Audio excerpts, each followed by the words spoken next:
the tomb must have been empty, right? If we're making an accusation, the disciples stole the body, that must mean there's no body in that tomb, right? When the kid says the dog ate my homework, they're saying, well, I don't have the homework.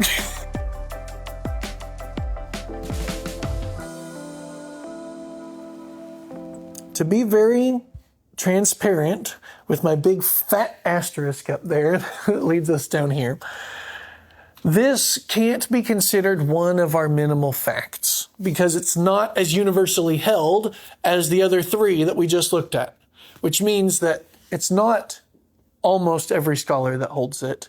It's about 75% of people who study in this field agree to the empty tomb.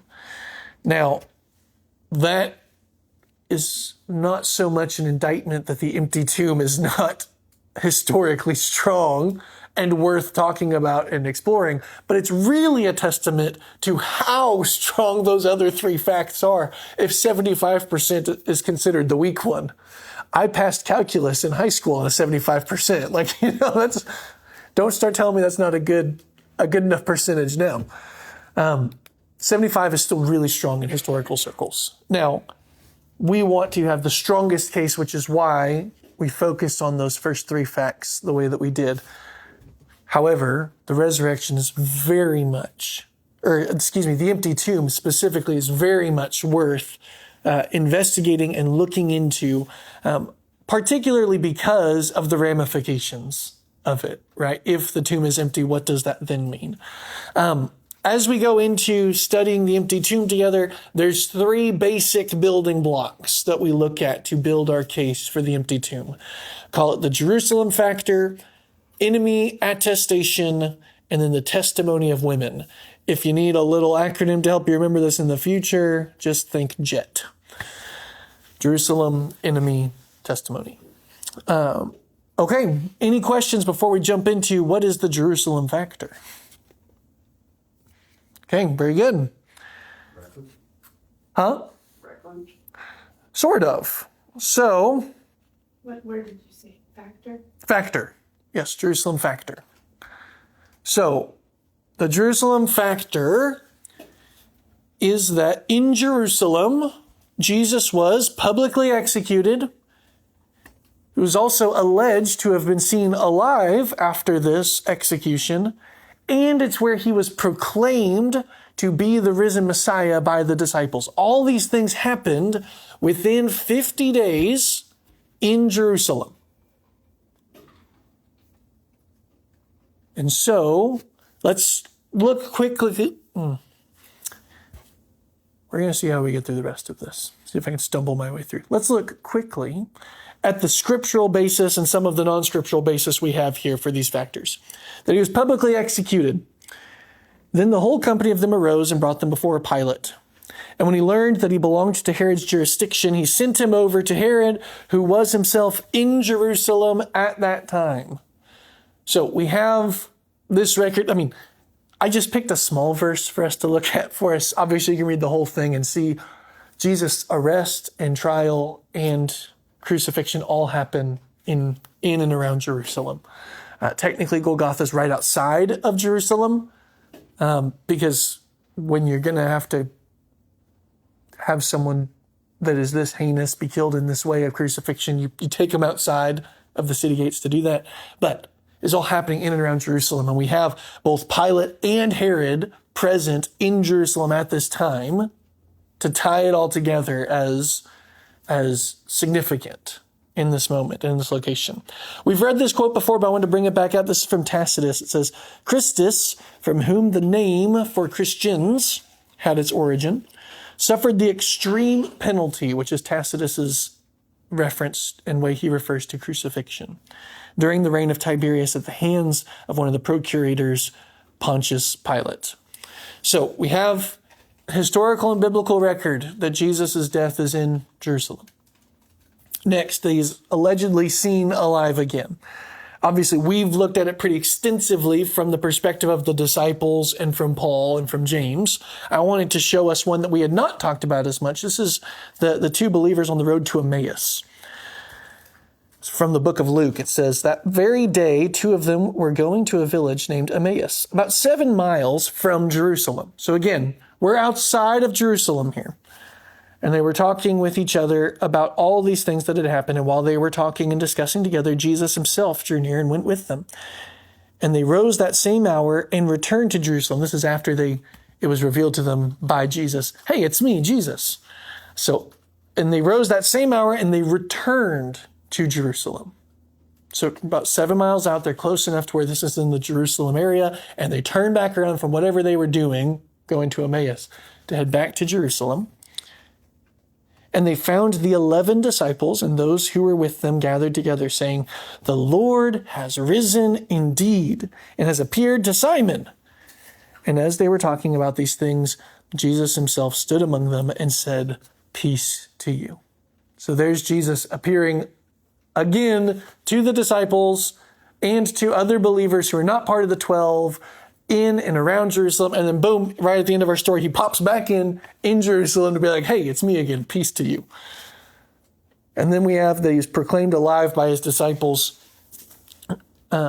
here in Acts chapter 2. Now there were dwelling in Jerusalem Jews, devout men from every nation under heaven. Peter lifted up his voice, this Jesus delivered up according to the definite plan and foreknowledge of God. You crucified and killed by the hands of lawless men. God raised him up, loosing the pangs of death.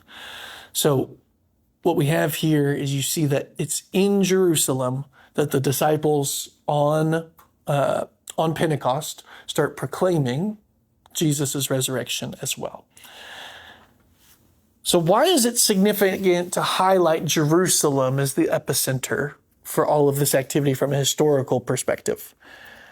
Well, because if Jesus' body is still cold in the tomb of Joseph of Arimathea, the enemies of Jesus would have just been like, well, if you want to see the dead Jesus and figure out how dumb it is that all these people are saying he's been resurrected, let's just pop on over to the tomb real quick, exhume the body, and I will show you your dead Savior right here. If the tomb is not empty, none of this makes any sense because it's so easily disproven by the enemies of Jesus. There is no record of this occurring, or even attempting for this to occur, despite how much it would have strengthened the early opponents of Jesus and of Christianity and of the resurrection in particular. There's a guy by the name of Celsus, who is a very early vocal opponent in the 2nd century of Christianity, who wrote extensively against the resurrection. And he never references that they tried to go to the tomb to produce the body of Jesus. And that would have obviously been quite literally the nail in the coffin in his argument there. Christianity would not have been able to take off in the way that it did if his body was in the tomb. So if we're just looking for arguments of why the tomb would be empty, this is great support of that it all happened in and around the same place so quickly after. Now I mentioned it's about 50 days between Passover and Pentecost. And it's really easy to look at the early church calendar to get that worked out. So one of the arguments against this Jerusalem factor is, well, of course they didn't produce the body because 50 days in the tomb, he would have been decayed beyond recognition. It wouldn't have been helpful to produce a body, right? Well, that's pretty strongly disagreed to by the medical examiner's office for the Commonwealth of Virginia. It says, even in Virginia's warm and damp climate, an unprepared corpse should still have the hair and stature, and the wounds would definitely be identifiable even after 50 days. Jerusalem, as you probably know, is a far more arid climate than Virginia, which would have resulted in a slower decomposition. We also have biblical record that the body was prepared. And so that would also preserve the body for longer as well. So scientifically, this explanation of the 50 days is not a valid reason to say why the body would not have been produced. And frankly, even if it was pretty decayed, I think if I was the Romans or the Jews, I probably would have still tried. I probably still, even if you're like, hey, you might not recognize this guy, but this is Jesus' body. We found it over there in the tomb. I think even if it didn't convince everybody, you're telling me you just started believing the resurrection of Jesus 48 hours ago, and they produce a body for you that they say is the body of Jesus, that might not cause you to have a second guess if you're not 100% bought in yet. It's definitely worth them trying to produce that. The fact that they didn't is a pretty strong check mark in the column of that there really was an empty tomb. Okay, any questions about that or comments before we move into enemy attestation? Why wouldn't the Roman soldiers that were guarding the tomb prove that the body was still there? Right, absolutely. We were on duty, standing right there. So, yeah. So, absolutely. I think all of this is good evidence as to why the tomb was likely empty. Let's look here at another line of evidence for the empty tomb. Enemy attestation. So, as we talked about, one of the ways that we value historical accounts is when an opponent, when someone who's against this view says something that would actually support it.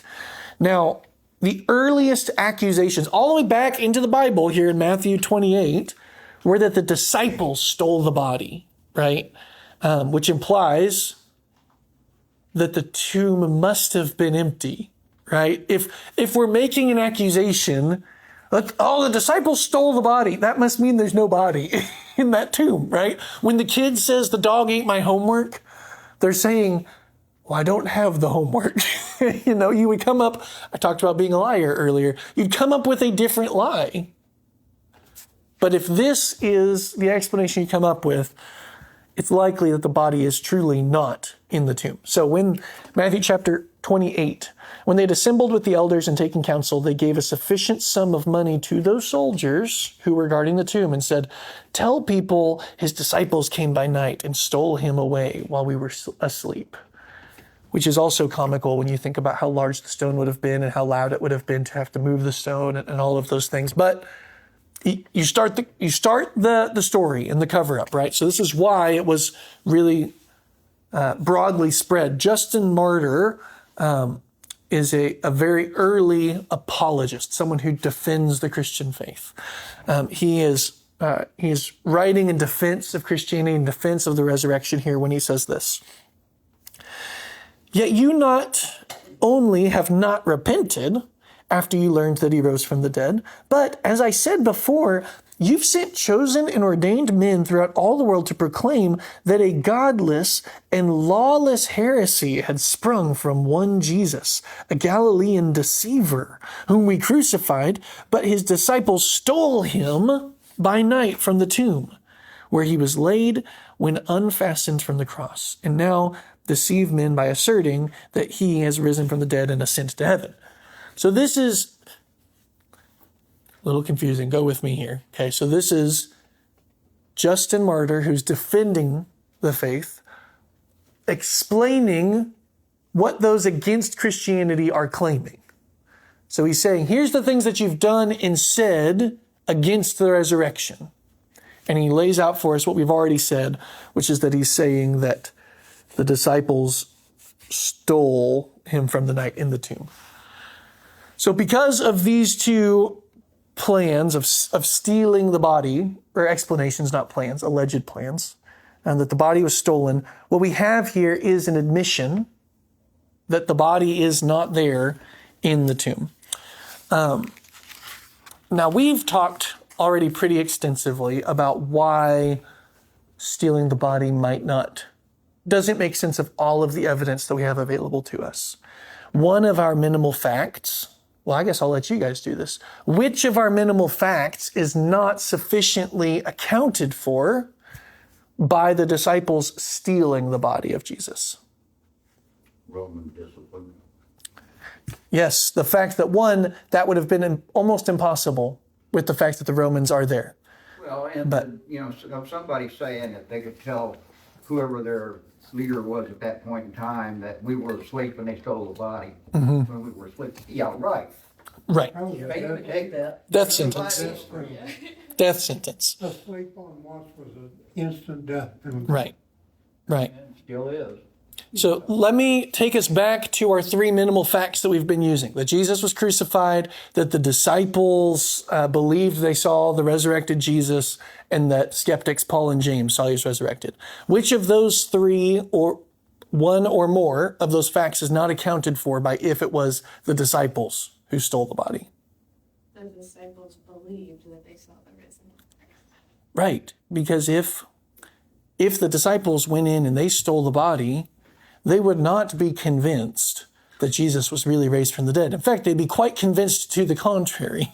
Jesus super did not raise from the dead. We know because we hid the body. It's a really obvious explanation or hole in the explanation to say, well, we've already looked extensively at the disciples had to genuinely believe that he was raised from the dead, because they claimed that he was, and they were willing to hold that claim to the point of death. Nobody dies for what they know to be a lie. So we can take this potential explanation and say it's not sufficient for our minimal facts. Even if it tries to explain why there'd be an empty tomb, it does not explain the disciples, or, by the way, why James and Paul would be convinced otherwise. They needed to have an appearance from the risen Jesus himself in order to be convinced to do a 180-degree turnaround. So, our minimal facts hold fast against that explanation. Okay. Let's go into the testimony of women. Now, this has been, you've probably heard this before, but the testimony of women in the first century in both Jewish and Roman cultures was held to a lesser degree than the testimony of a man. We'll look at a couple of quotes here in a second. But first, I wanted us to establish that it was women who were the first ones to find the empty tomb. And then they're the ones who appear in all four of the Gospels as seeing the empty tomb. Only in two of the Gospels do we have the account of the disciples, the men, going to see this as well. So now, I think I already read part of this, but now after the Sabbath, toward the dawn of the first day of the week, Mary Magdalene and the other Mary went to see the tomb. And behold, there was a great earthquake, for an angel of the Lord descended from heaven and came and rolled back the stone and sat on it. That's the Matthew 28 version. It also appears in Mark 16, Luke 24, and John 20. But it's only in John 24 and John 20 that we also see that they go and get the disciples and the men come back and see this as well. Remember when we talked about embarrassing admissions as one of the criteria for strong historical evidence? If you were fabricating a story as the disciples about your risen Savior, and you're saying, okay, we're going to have to invent this religion real quick and start telling stories around it, all that stuff to keep ourselves in power and in control and all that stuff. Your story does not start with, well, the women went first while we were hiding out. And the women went to go see it, and they found the empty tomb. And when they came to tell us, we were a little bit about it. Because this is the sentiment, according to Jews, about the testimony of women.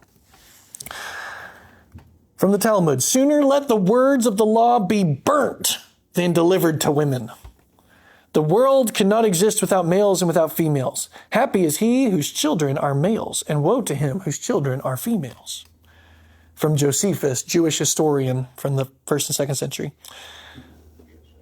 But let not the testimony of women be admitted on account of the levity and boldness of their sex, nor let servants be admitted to give testimony on account of the ignobility of their soul, since it is probable that they may not speak the truth, either out of hope of gain or fear of punishment. Now, it's easy to understand his claims about the servant. It is a generalized statement that is really devaluing of people who are enslaved. We should not endorse that, but at least he gives a reason, right? Of saying, well, they're trying to either get themselves out of a bad situation or protect themselves or whatever. But he says the testimony of the woman is as good as the testimony of a slave. And we all know the testimony of a slave is terrible. And so it's like, whoa, okay. Down here again in the Talmud, which is, I didn't clarify, the Talmud is the writings of the rabbis and the Pharisees, like the teachings, the teachers of the day in the Jewish faith.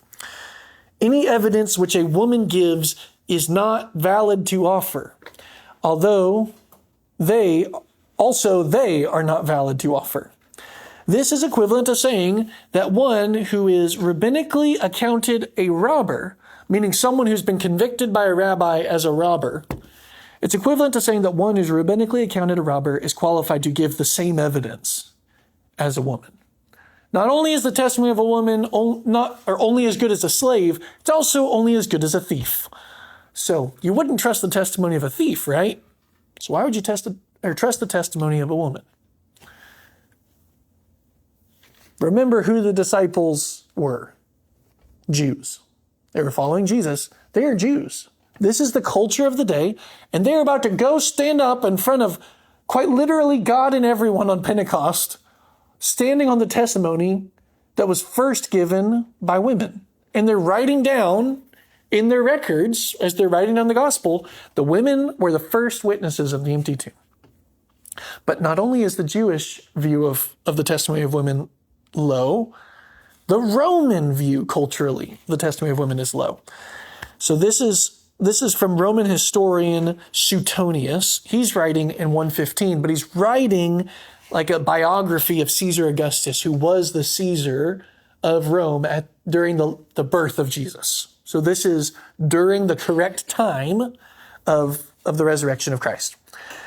Whereas men and women had hitherto always sat together, Augustus confined women to the back rows, even at gladiatorial shows, the only ones exempt from this rule being the Vestal virgins, for whom separate accommodation was provided facing the praetor's tribunal. No women at all were allowed to witness the athletic contests. Indeed, when the audience clamored at the games for a special boxing match to celebrate his appointment as chief priest, Augustus postponed this until early the next morning and issued a proclamation to the effect that it was the chief priest's desire that women should not attend the theater before 10 o'clock. So he said, we're going to do this. We don't even want any of the women to be there because we don't value them seeing this, being a part of this. The value of women in this society was unbelievably low. So it's embarrassing for the disciples to admit in this culture and at this time that women found the tomb first. And secondarily, that the disciples doubted this. It does help us make sense of this a little bit. Luke 24, but these words of the women when they came back from the tomb seemed to them an idle tale, and they did not believe them. Why did they not believe them? Because they were Jews living in the Roman Empire. Of course they didn't believe the testimony of the women. The disciples were doubting that the tomb is empty based on the testimony of these women. It makes it highly unlikely that the gospel authors would invent a story in which the primary witnesses are those who would not be believed by almost anyone. And it makes the disciples themselves look bad. When you're inventing a story, you very rarely invent a story to make yourself look bad. It rings of the truth when this is at the center of it.